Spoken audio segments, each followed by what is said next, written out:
डोंबिवलीमध्ये नशामुक्तीसाठी पोलिसांनी अंमली पदार्थाचे स्रोत रोखण्यावर भर दिलाय। जिल्ह्याचे शहर पोलीस आयुक्त आशुतोष डुंबरे यांनी अंमली पदार्थांची तस्करी, विक्री आणि वितरण व्यवस्था उखडून टाकण्यासाठी स्वायत्ता दिल्यानंतर कल्याण परिमंडळ 3 चे पोलीस उपायुक्त अतुल झेंडे आणि त्यांच्या सहकाऱ्यांनी कल्याण डोंबिवलीत गांजा विकणाऱ्या आंतरराज्यीय बदमाशांच्या कारनाम्यांचा पर्दाफाश करून तिघा तस्करांच्या नांग्या ठेचल्या आहेत। किरण हर्षदराव शहा, सचिन रुलिया मोरे, संजू राजाराम लुहार अशी अटक करण्यात आलेल्या आरोपींची नावे आहेत। या तिन्ही आरोपींना कल्याण कोर्टात हजर केले असता कोर्टाने त्यांना अधिक चौकशीसाठी पोलीस कोठडीत ठेवण्याचे आदेश दिले आहेत। पोलीस उपायुक्त अतुल झेंडे यांनी अवैध धंद्यांसह अंमली पदार्थांची तस्करी, विक्री आणि वितरणावर कारवाया करण्यासाठी तैनात केलेल्या विशेष पथकाने सोमवारी दुपारच्या सुमारास डोंबिवली पूर्वेकडे असलेल्या आयरे गावाकडे जाणाऱ्या रस्त्याला जाळे पसरले होते। लक्ष्मण रेषा इमारतीजवळ रेल्वे पटरीच्या बाजूला संशयास्पदरित्या घुटमळताना किरण शहा हा बदमाश आढळून आला। पथकाने झडप घालून त्यांच्याकडून प्लास्टिकच्या पिशवीत लपवलेला 7 किलो 66 ग्रॅम वजनाचा 1,40,000 रुपये किमतीचा गांजा हस्तगत केला। या बदमाशांच्या विरोधात रामनगर पोलीस ठाण्यामध्ये गुन्हा नोंदवण्यात आलाय। मंगळवारी सकाळच्या सुमारास डोंबिवली पूर्वेकडील चोळेगाव तलावाजवळ असलेल्या शिवमंदिराजवळ फिल्डिंग लावून पथकाने सचिन मोरे आणि संजू लुहार या दोघांना पकडला आहे। मंगळवारी सकाळच्या सुमारास डोंबिवली पूर्वेकडील चोळेगाव तलावाजवळ असलेल्या शिवमंदिराजवळ फिल्डिंग लावून पथकाने सचिन मोरे आणि संजू लुहार या दोघा बदमाशांच्या मुसक्या आवळल्या।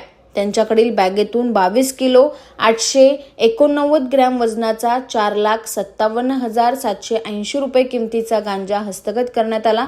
गांजाचा साठा या तिन्ही बदमाशांनी कुठून आणला, तो कोणाला विकणार होते याचा तपास पोलीस करत आहे। डोंबिवली पोलीस आणि पोलीस उपायुक्त पथकाने सोमवारी आणि मंगळवारी असे 2 दिवस लागोपाठ कारवाई करून 3 आरोपींना अटक केली। या दोन्ही कारवायांमध्ये 29 किलो 955 ग्रॅम वजनाचा 5,97,780 रुपये किमतीचा गांजा जप्त करण्यात आलाय। व्यसन करणाऱ्यांसह त्यांना अंमली पदार्थांचा पुरवठा करणाऱ्यांच्या विरोधात व्यापक कारवाई सुरूच राहणार असल्याचे पोलीस उपायुक्त अतुल झेंडे यांनी प्रसार माध्यमांशी संवाद साधताना सांगितले। परिमंडळ 3 मध्ये डोंबिवली पोलीस स्टेशनच्या हद्दीमध्ये विशेष पथक आणि डोंबिवली पोलीस स्टेशनच्या विद्यमान संयुक्त कारवाईने एक आंतरराज्य गांजा टोळी जी आहे आपल्याला त्याच्यावरती कारवाई करण्यात आलेली आहे। त्याच्यामध्ये एकूण 3 जणांना आतापर्यंत त्याच्यामध्ये अटक केलेली आहे आणि जवळजवळ त्यामध्ये 30 किलो गांजा त्यामध्ये पकडलेला आहे। त्याच्यामध्ये पहिला आरोपीचं नाव आहे किरण शहा आहे आणि दुसरे 2 आरोपी ते दोन्ही आरोपी मध्य प्रदेशमध्ये राहणारे आहेत। एकाचं नाव सचिन मोरे आहे आणि दुसऱ्याचं नाव संजू लुहार आहे। हे जे दोन्ही समजे आहेत ते ट्रेनद्वारे हा सगळा माल जो आहे यूपीमध्ये या डोंबिवली या ठिकाणी आणत होते। त्या आणत असतानाच आपल्या टीमने आमची जी स्पेशल टीम आहे आणि डोंबिवली पोलीस स्टेशनची टीम त्यांना पकडलेला आहे आणि त्यांच्यावरती NDPS अंतर्गत गुन्हा दाखल केलेला आहे आणि 3 आरोपी अटकेमध्ये आहे आणि पुढील तपास सुरू आहे।